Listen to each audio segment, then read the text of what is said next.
우리 다 같이 다섯 절을 합독하도록 하겠습니다. 이사야 40장 27절부터 31절까지 우리가 말씀 읽는 중에 큰 하나님이 주시는 힘을, 능력을 덧입었으면 참 좋겠습니다. 이사야 40장 27절부터 31절입니다. 우리 다 같이 합독합니다. 야곱아 어찌하여 내가 말하며 이스라엘아 내가 어찌하여 이르기를 내 길은 여호와께 숨겨졌으며 내 송사는 내 하나님에게서 벗어난다 하느냐. 너는 알지 못하였느냐 듣지 못하였느냐.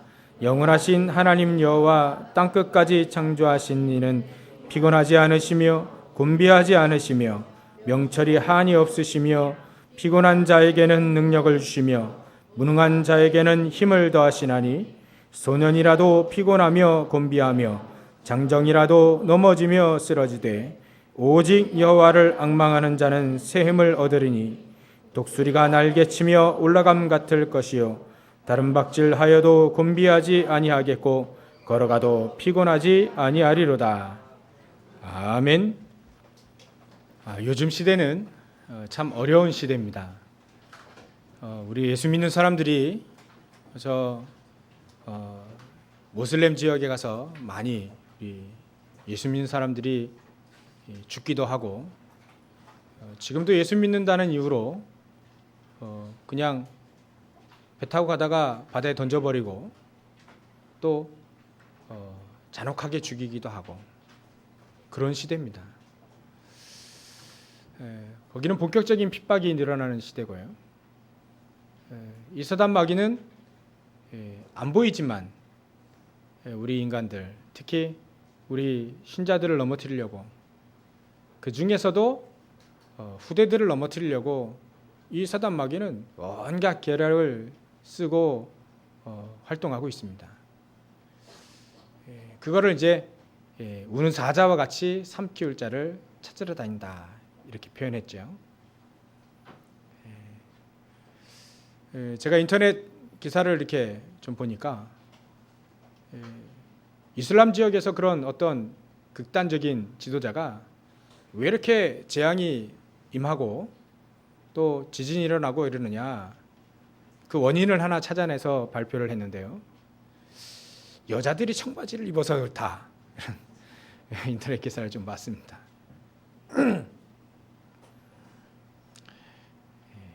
참 웃긴 얘기지만 그 사람도 그렇게 믿고 살아요. 이스라엘 민족이 왜 포로로 끌려갔을까? 왜 어려움이 왔을까? 하나님의 자녀인데 우리 하나님 자녀가 왜 이렇게 어려움을 당하고 희한한 일을 만나고, 분명히 우리 렘너스 성가대에서 우리가 태산을 넘고 험곡에 가도 쉬운 길은 아닌데 가도 주께서 나와 함께 하시면 이 축복을 누리면 그 길이 달라지는데 왜 우리는 이렇게 어려운 길만 가는 걸까라고 생각할까요? 앞으로 여러분들이 무슨 일을 시작하고 또 중요한 일을 하게 되고 그리 할 때 꼭 기억하셔야 될 말씀이 오늘 본문에 읽은 말씀입니다. 하나님은 우리에게 새 힘을 주시길 원하셔요. 그것도 여호와를 앙망하는 자들에게. 여호와를 앙망한다는 말은 하나님을 바라고 늘 하나님만 바라보고 바라고,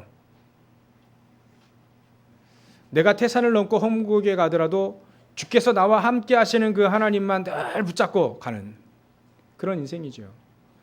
그렇다면 하나님은 마치 죽음과도 같은 그 길, 사망의 음침한 길이라고 할지라도 하나님은 우리의 손을 붙잡고 우리를 지키시고 인도하신다.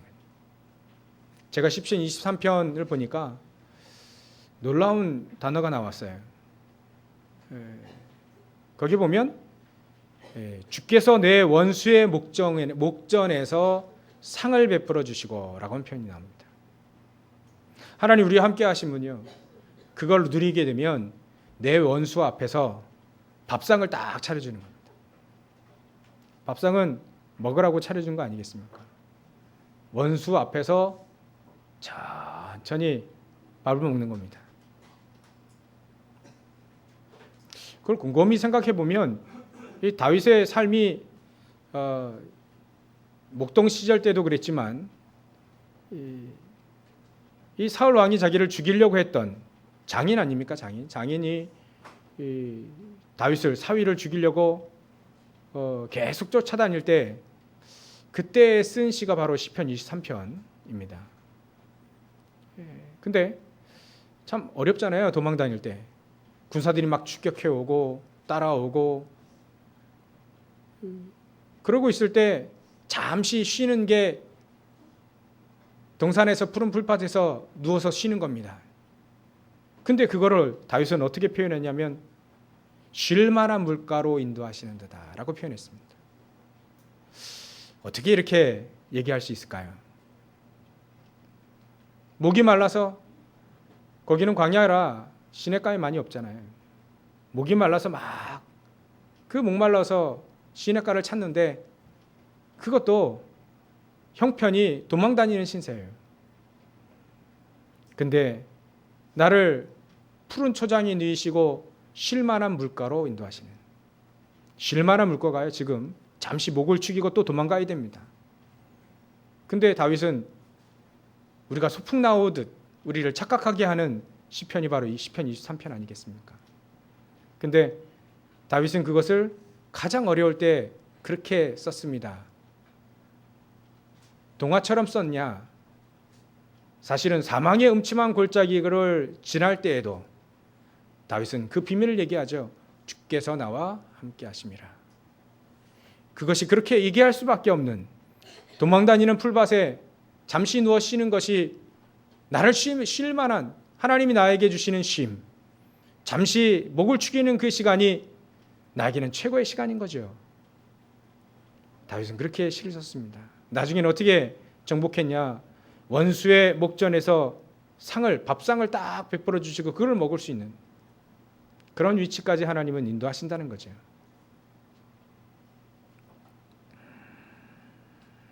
거기에 다윗의 귀중한 비밀이 있습니다. 여호와를 앙망하는 자 샘 얻을 것이다.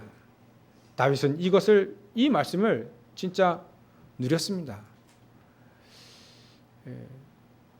우리가 세상 살아갈 때 얼마나 새 힘이 필요한가? 날마다 새로운 힘이 왜 필요한가? 그것도 독수리 날개치며 올라감 같은 새로운 힘이 나에게 왜 계속 필요한가? 세상에는 저 사단이 살아서 활동하고 있기 때문에 그렇습니다. 사단이 우리에게 조금만 틈만 나면 그 틈을 비집고 분쟁하게 만들고 그 틈을 비집고 우리를 신앙 무너뜨리려고 하고 힘을 빼고, 그게 사단이 하는 일입니다. 더 중요한 건 하나님을 자꾸 떠나게 하지요. 불신자들은 원래 하나님을 떠나 있는 상태지만 신자들에게는 자꾸 하나님과 멀게 만듭니다. 자꾸 멀게 만들어요. 그걸 문화라고 하는 이런 겉포장을 씌워서 말이죠.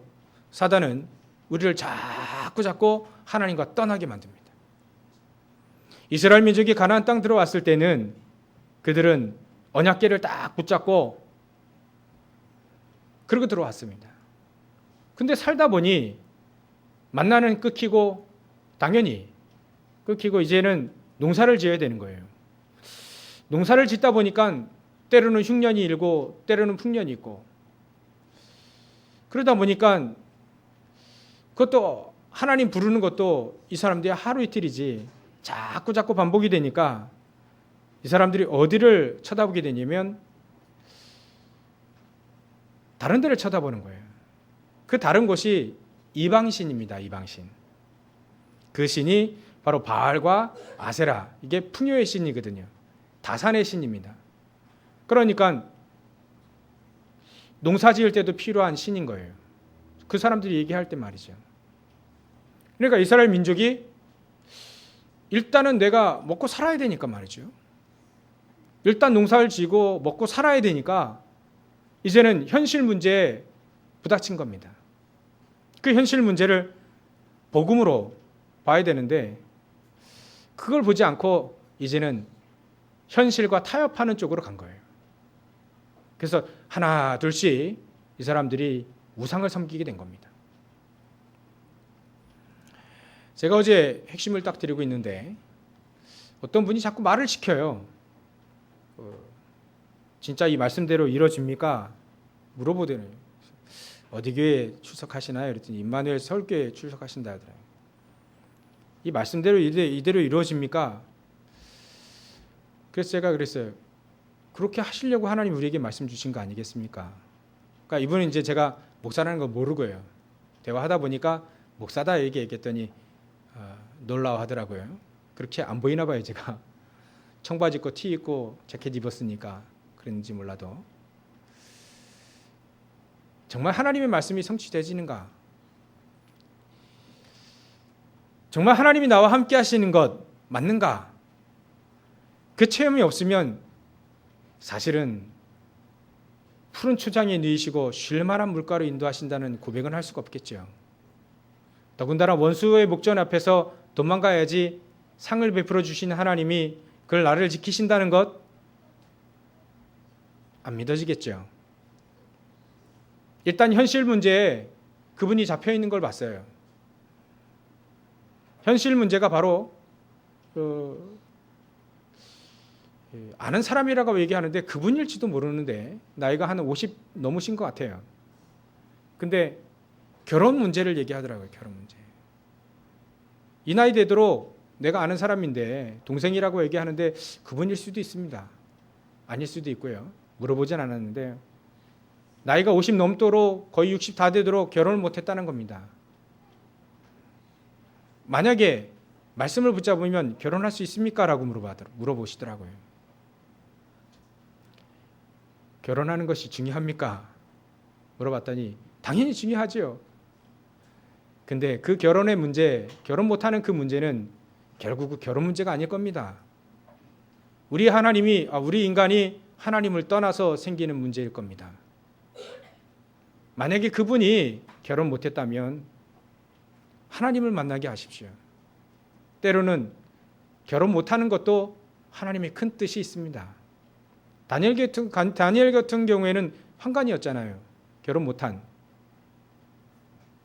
최고의 축복이라고 하는 후대 씨, 그게 아니라 다니엘은 그 속에서도 바벨론 포로에서도 하나님의 역사를 일으킬 수 있는 하나님의 영광이 드러나게 하는 가장 중요한 역할을 했거든요.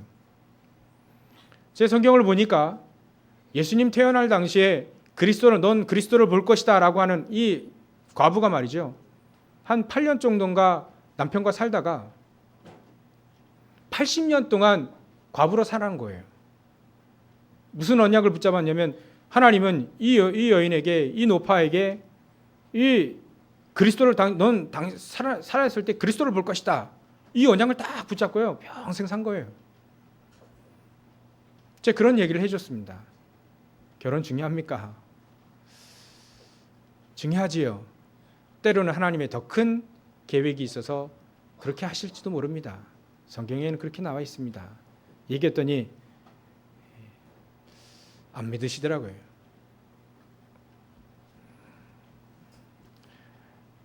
이스라엘 민족이 왜 포로로 당했을까요?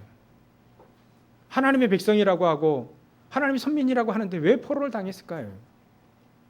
그 배경을 이 이사야 선지자는 그거를 알고 그걸 미리 예언한 겁니다.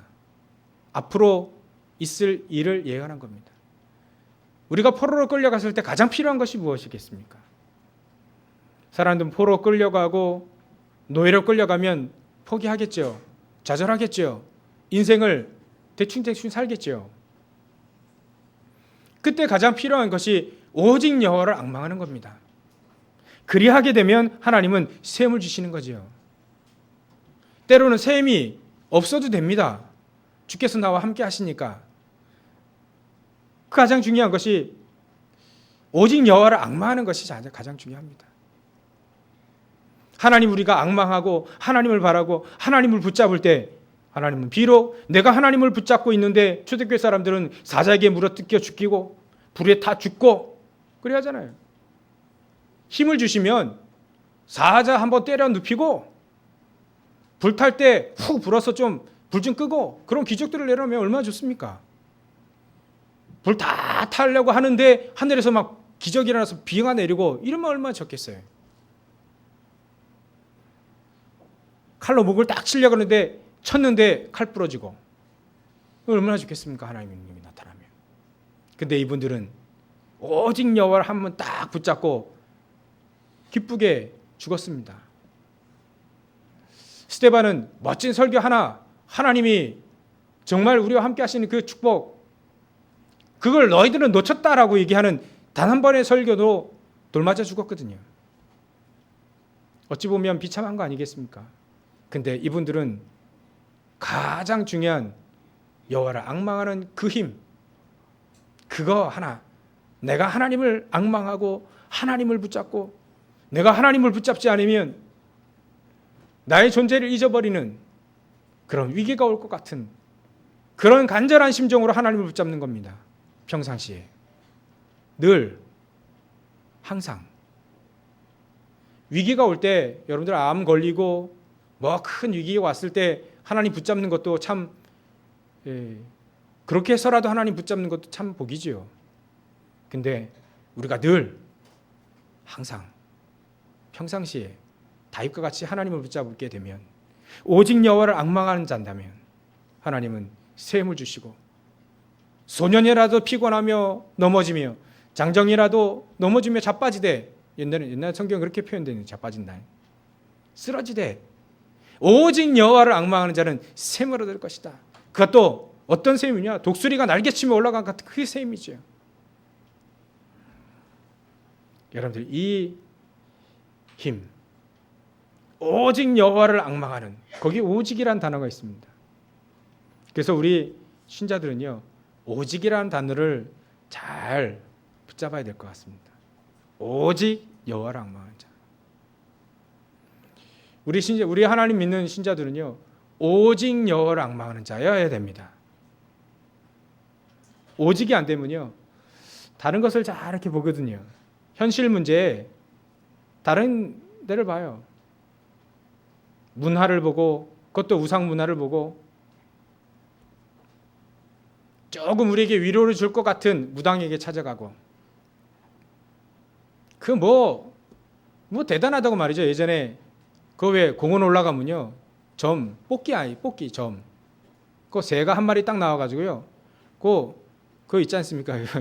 그 안에 운수 딱 적어놓고 새가 딱 나와서 딱 집어요. 그러면 딱 그거 펴고 당신 운세 이거야, 이렇게 얘기하는 그런 뽑기도 제가 어렸을 때 봤는데요.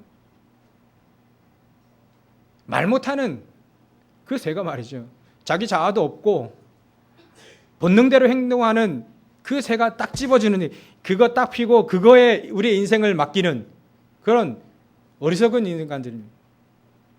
예전에 우리였지 않습니까? 어쩔 수 없으니까 말이죠.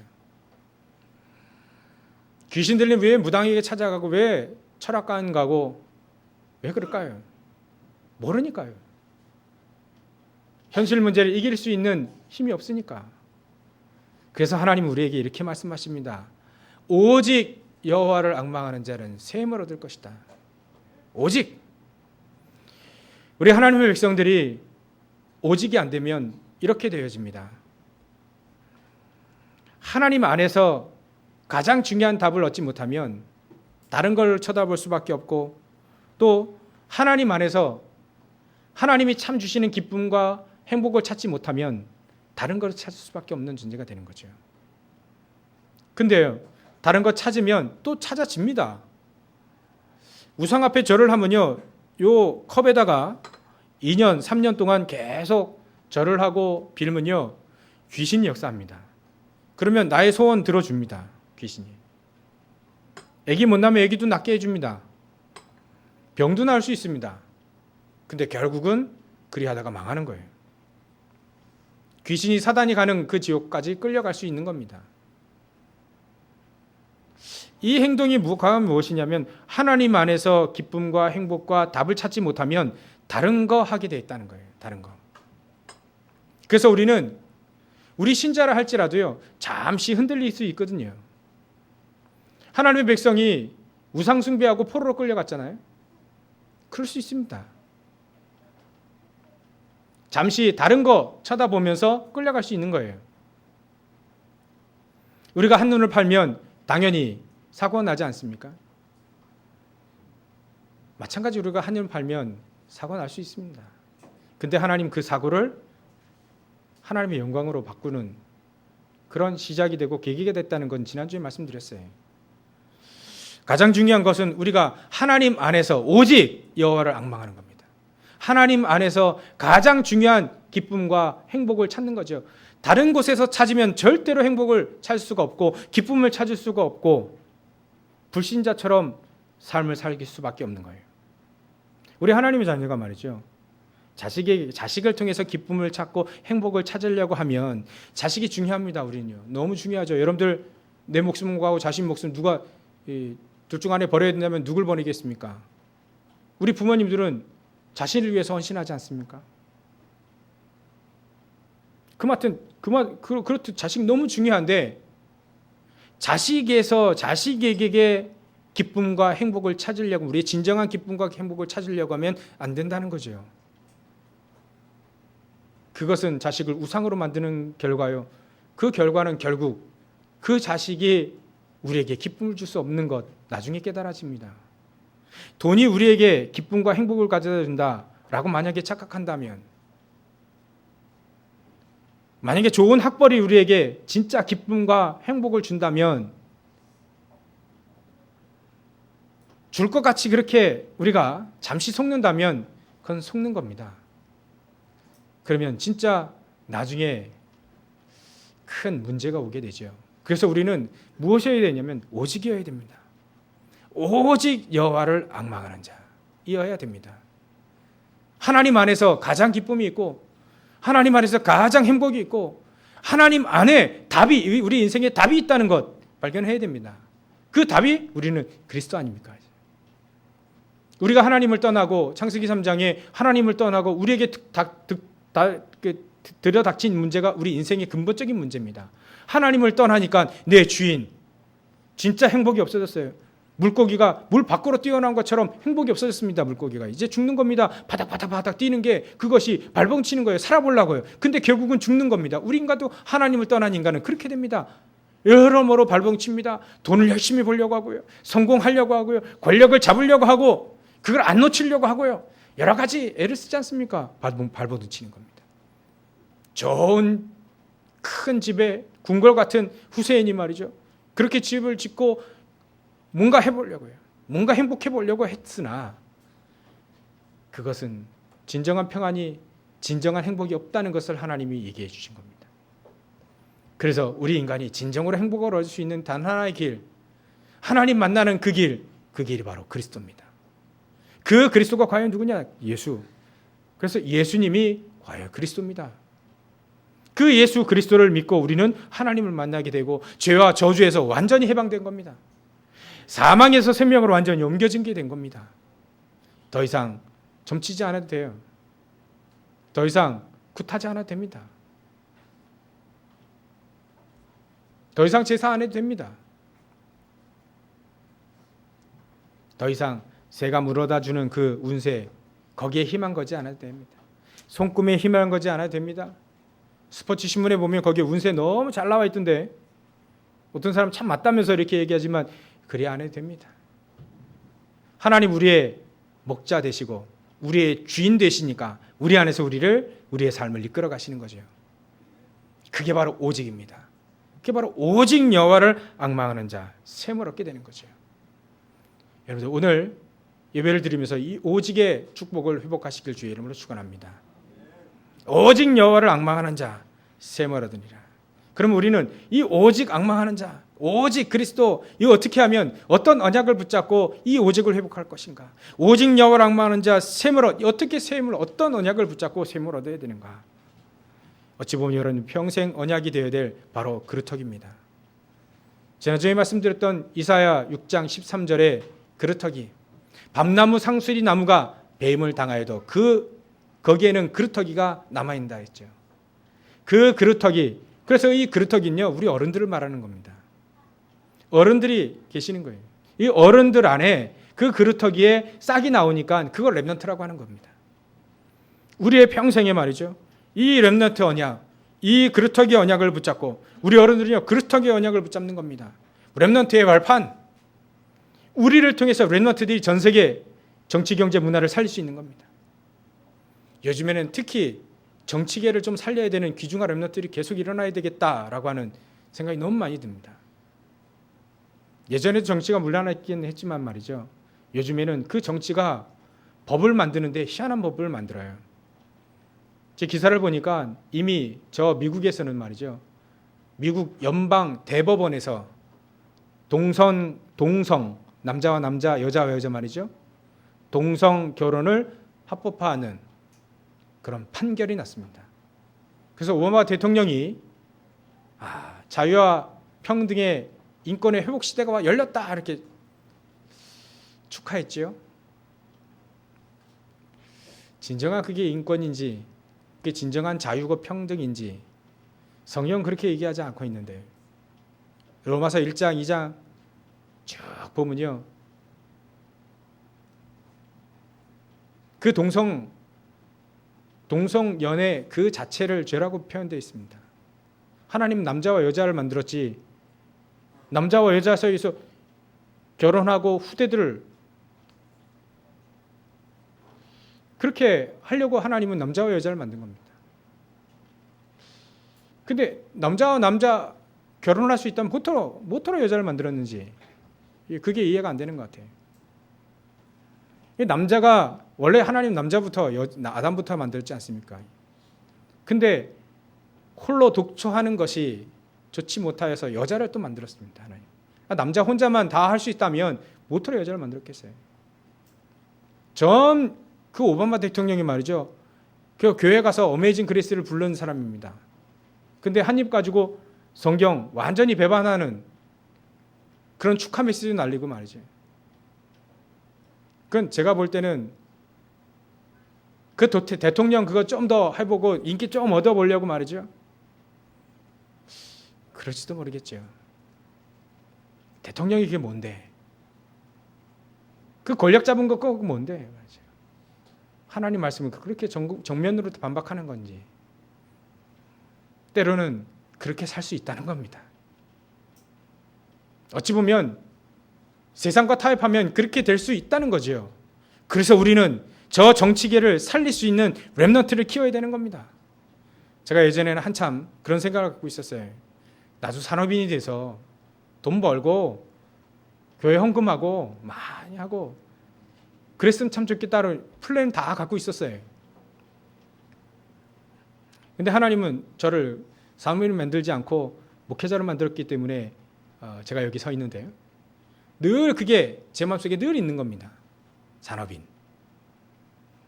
근데 제가 바꿨습니다. 언약적으로 바꿨어요. 내가 산업인 돼서 돈을 벌면 얼마나 많이 벌겠는가.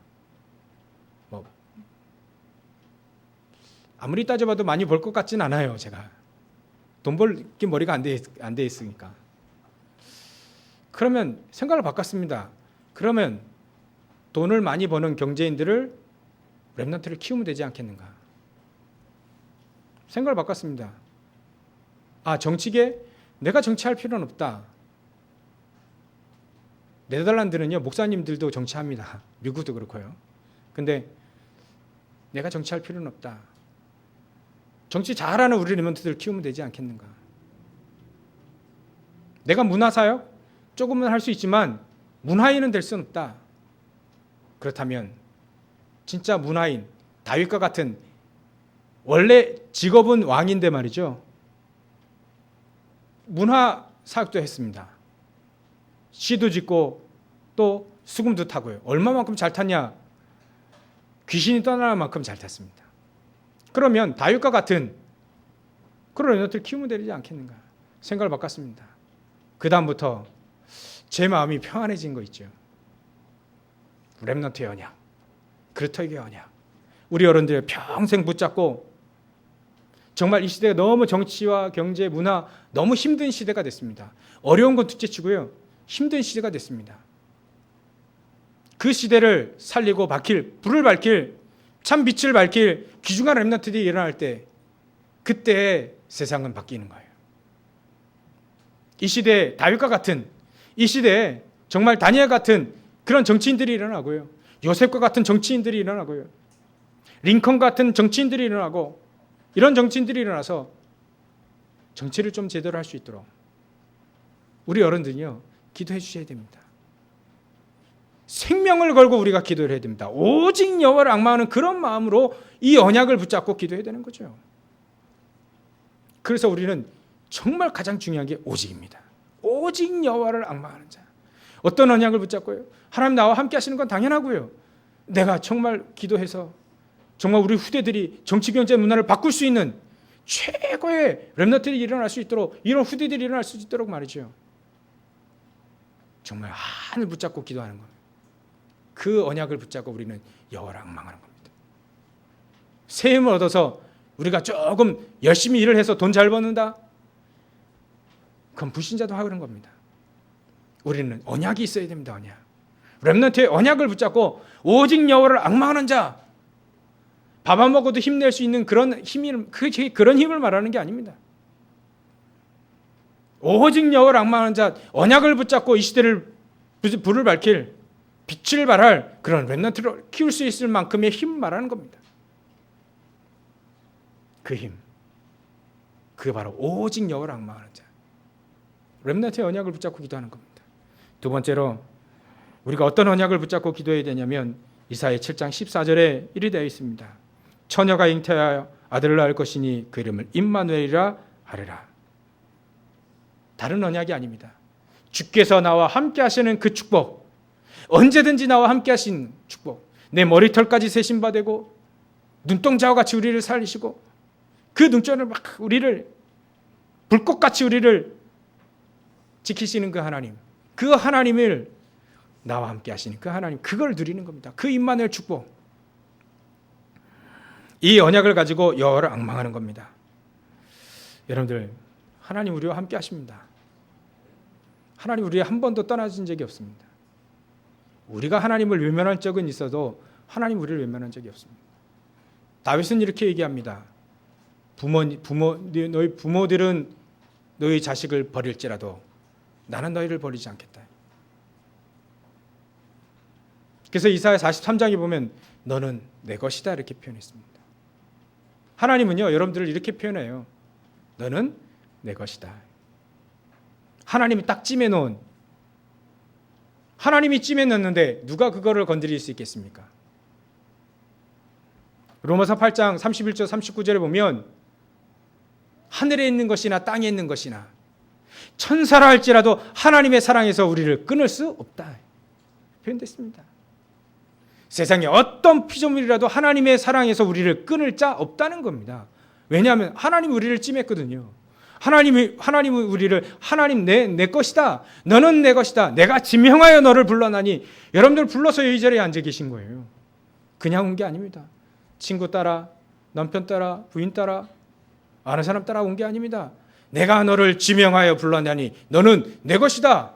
하나님은 내 것을 하나님의 교회에 앉혀 놓으신 겁니다. 하나님 거예요. 하나님 거. 렘넌트들도, 어린 렘넌트, 자는 렘넌트, 좋은 렘넌트, 하나님 겁니다. 지금 말씀 들어도 하나님, 목사님 전혀 무슨 말씀인지 모르겠습니다. 그래도 하나님이 찜해서 이렇게 불러오신 거예요. 마가복음 3장 13절에 보면 원하는 자들을 부르시니 나온지라. 여러분들 이 자리에 하나님 원하셔서 이렇게 부르신 겁니다. 아유, 저 사람 보면 참 밥맛이 없어. 저 사람 보면 참 재수가 없어. 그래도 하나님이 원하셔서 이렇게 부르신 겁니다. 하나님이 쓰시려고 말이죠. 그걸 우리가 판단할 수 있는 것이 아닙니다. 이 자리에 거지가 오더라도, 여기에 정신병자가 오더라도요, 여기에 정신 돌아서 막 돌아다니는 사람 올지라도요, 하나님은 원하셔서 불러 모으신 겁니다. 시달려도요, 하나님 원하셔서요. 우리가 하나님 나와 함께 하시는 그 축복, 이걸 놓치면 안 됩니다.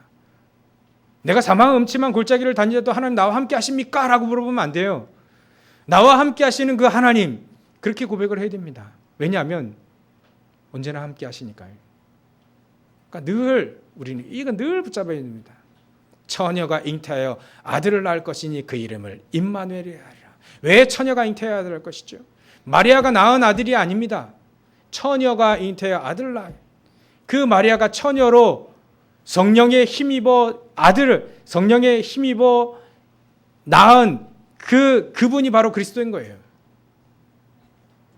천주교에서는 그래서 잘못 얘기하는 겁니다. 마리아를 더 중요히 여기는데 그렇지 않아요.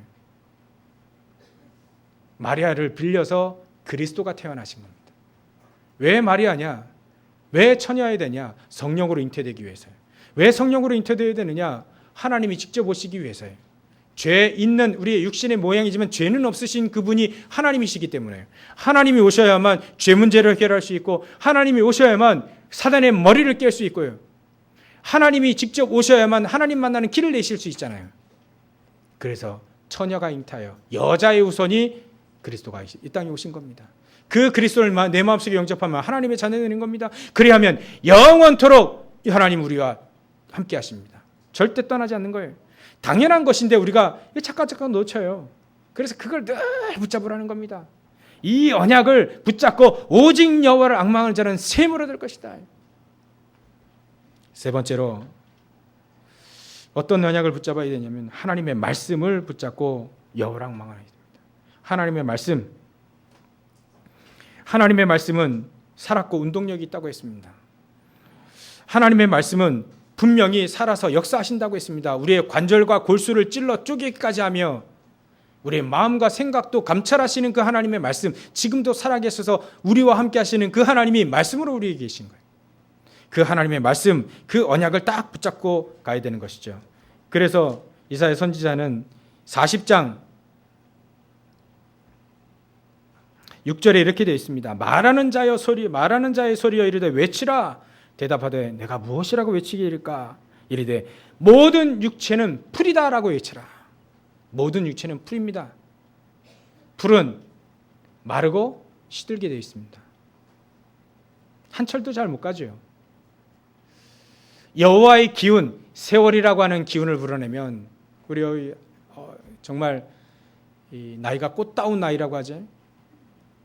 여러분들도 결국은 10년, 20년 지나면 화장이 안 먹히는 날이 옵니다. 보토스 맞아야 되는 날이 옵니다. 주름이 생기고요. 우리 어른들은 메뚜기도 짐이 될 때가 옵니다. 핸드백도 예전엔 쫙 들고 다니는데 그것도 무거운, 성경도 말이죠. 이렇게 두꺼운 거 예전에 들고 다니는데 이것도 무거워요. 그래서 조그만 성경 들고 다닙니다.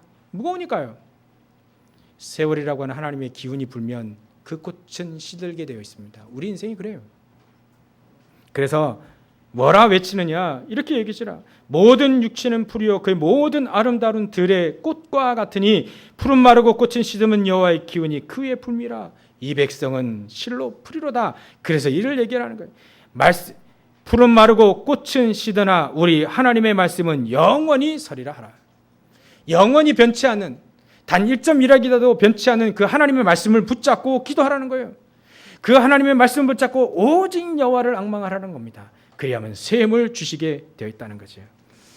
하나님의 말씀은 이렇듯 변치 않습니다. 변하지 않습니다.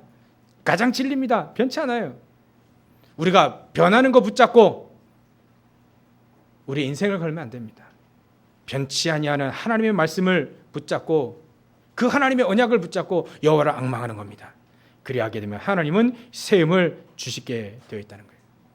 그래서 이사야 43장 17, 18절부터 20절에 이렇게 되어 있습니다. 너는 이전 일을 기억하지 말라. 내가 새 일을 행하리라. 광야에 길을 내고 또 사막에 강을 내고 이 여호와 하나님께서 우리와 함께 하시겠네요. 그래야면 이전 일들은 다 기억하지 않아도 됩니다. 과거의 어떤 모든 것들은 다 하나님은 새로운 피조물로 우리를 바꾸신다는 거죠. 이전 일을 기억할 필요 없습니다. 하나님은 새 일을 행하게 되어 있습니다. 하나님 우리를 통하여서 날마다 새로운 은혜를 주시고 새 일을 행하시는 겁니다. 날마다 우리를 통해서 새로운 생명들을 계속 붙이시는 거죠. 이 복음이 증거되어질 곳에 저 여러분들을 세우셔서 이 언약을 붙잡고 가면 여호와께서 하나님 나와 함께 하시는 그 하나님, 그 축복, 여호와를 앙망하는 자면 셈을 얻으리라. 그 셈을 가지고 복음을 들고 온 지역에 가는 겁니다. 그리하게 되면 날마다 새로운 일을 저 여러분들 통해서 이루신다는 거죠. 이것이 하나님 우리에게 주시는 말씀이요, 지상 최대의 명령이요, 하나님 우리에게 주신 최고의 축복입니다. 저주와 재앙이 임할 때는 복음이 끊어진 시대입니다.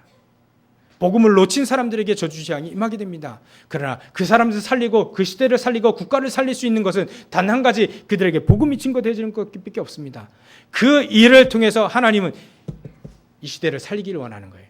거기에 우리를 쓰시겠다는 겁니다. 그 언약이 바로 오직 여호와의 앙망하는 자 셈을 얻으리라.